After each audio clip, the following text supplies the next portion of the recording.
Conversando aqui com o sociólogo Demétrio Magnoli, que nesta sexta-feira, às 19h30, faz uma palestra em Rio Preto, no anfiteatro da Unip. Ele vai falar sobre a ascensão da direita nacionalista e a globalização. Eu estou com ele aqui do outro lado da linha. Demétrio, boa tarde, tudo bem? Boa tarde, Rogério. O que a gente pode esperar dessa sua palestra aqui em Rio Preto amanhã?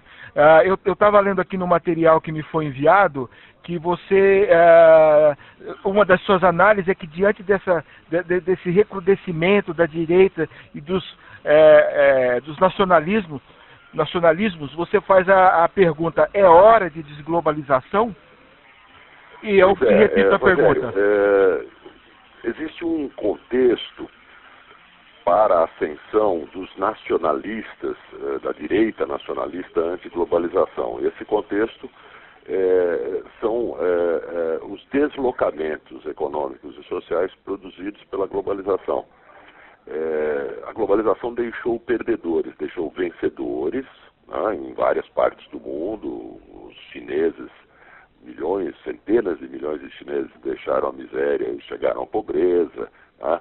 Há uma nova classe média no mundo que é produto da globalização, mas há também uma classe média tradicional nos Estados Unidos, na Europa, que perdeu com a globalização, e perdeu bastante.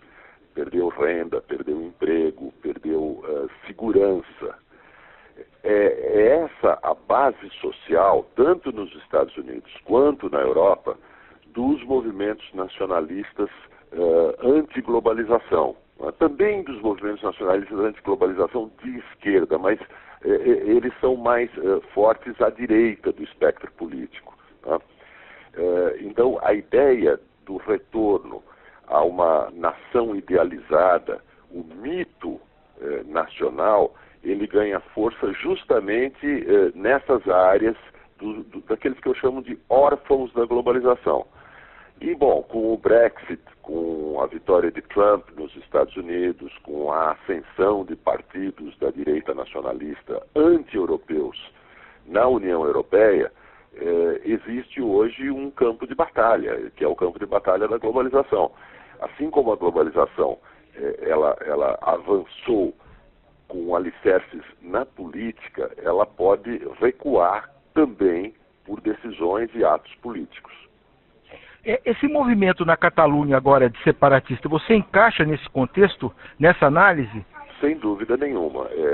Se você observar, vai ver que os mesmos sites e veículos de informação ligados às agências do Kremlin, da Rússia, que participaram, interferiram na campanha eleitoral dos Estados Unidos, esses mesmos sites que também na França interferiram na campanha eleitoral contra a candidatura de Emmanuel Macron, eles passaram o último mês na defesa do separatismo catalão, e principalmente acusando a Espanha de agir antidemocraticamente, a ideia de que a Espanha seria uma Espanha franquista, ditatorial, contrária à autodeterminação dos catalães, e ligada a uma União Europeia também ditatorial, formada por dirigentes não eleitos, que atacam os direitos dos povos. Depois do plebiscito do último domingo, os partidos e líderes da direita nacionalista da Europa se tornaram imediatamente defensores do direito à autodeterminação da Catalunha. É um paradoxo muito interessante, porque os movimentos mais fortes pela independência na Catalunha são movimentos de esquerda, né? Embora os líderes independentistas formais sejam conservadores, como o Carles Puigdemont, o partido dele, os movimentos de rua são conduzidos por partidos de esquerda na Catalunha. Mas esses movimentos de rua tiveram e têm um apoio integral da direita nacionalista nos vários países europeus. Quer dizer, os extremos aí acabam se atraindo, né? Pois é, o que nós estamos assistindo não é ao fim da clivagem entre direita e esquerda. É bobagem dizer isso. A clivagem entre direita e esquerda vai sempre existir. Mas nós estamos assistindo ao surgimento de uma clivagem que se superpõe a essa e que se tornou, nesse momento, mais importante do que a antiga clivagem direita-esquerda. Como definir essa nova clivagem? A gente pode definir como uma clivagem entre internacionalistas e nacionalistas. Entre aqueles que acham que a integração global das economias e das pessoas e os fluxos de pessoas, capitais e serviços são positivos, e os que acham que são negativos, ou seja, um conflito entre globalização e antiglobalização, entre aberto e fechado, né? Então, essa nova clivagem, ela se superpõe à antiga clivagem entre direita e esquerda e acaba, num certo ponto, aproximando a direita antiglobalização da esquerda antiglobalização. O nacionalismo é o ponto de encontro, é o pátio de encontro dessas duas tendências.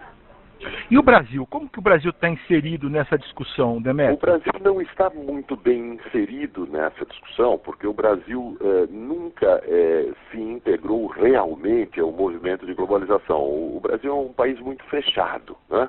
Então, existem ecos dessa discussão no Brasil. Sem dúvida nenhuma, a candidatura de Bolsonaro, por exemplo, e os que o apoiam, trazem alguns ecos dessa discussão, né? Existe aí alguns ecos do nacionalismo antiglobalizante, né? Mas as questões que estão postas, as questões políticas principais que estão postas ao Brasil, não são essas, porque o Brasil, repito, é um país muito fechado que nunca se integrou realmente à globalização. Quando começou a fazer isso nos anos 90, houve uma interrupção com a vitória de Lula e um movimento de novo fechamento do Brasil. Demétrio, falando em política externa, né, nós temos no Itamaraty, hoje no Ministério das Relações Exteriores, um rio-pretense, que você deve conhecer bem, o Aloysio Nunes.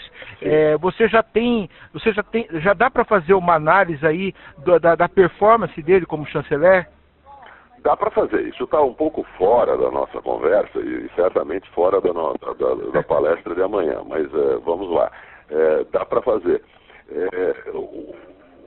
Aloysio Nunes é um ministro das Relações Exteriores de um governo fraco, que é o governo Temer. E por ser um governo fraco, esse governo não definiu claramente linhas e estratégias de política externa. Mudou algumas posições, mudou positivamente algumas posições do antigo governo. Por exemplo, hoje o Brasil retirou o seu apoio aos autoritários que implantam uma ditadura na Venezuela, né? Apenas para dar um exemplo. Mas são mudanças de posições de princípios. Isso não envolve uma estratégia de política externa, uma redefinição do lugar do Brasil no mundo. Isso não foi feito até agora e não me parece que seja por falta de capacidade do ministro do Exterior, mas pelo fato de que ele representa um governo provisório extremamente débil. Perfeito. Demétrio, vou fazer uma última pergunta, mais uma vez um pouco fora do tema da sua palestra de amanhã aqui em Rio Preto, mas foi uma imagem que a gente viu muito na internet nos últimos dias, né? Daqueles estudantes que estavam lá na PUC em 1977, hoje, esse ano são 40... É verdade. Esse ano faz 40 anos, né? Por isso que foi muito relembrada a data. O Mário Sérgio Conte até escreveu um artigo muito bacana na Folha de São Paulo a respeito.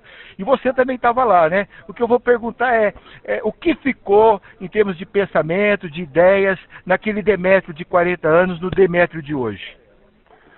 Bom, aquele Demétrio de 40 anos atrás, ele era um trotskista e, portanto, imaginava que era preciso fazer uma revolução socialista, mas na prática, como os demais do grupo dele, estavam, vamos dizer assim, se movimentando pelo fim da ditadura militar, né?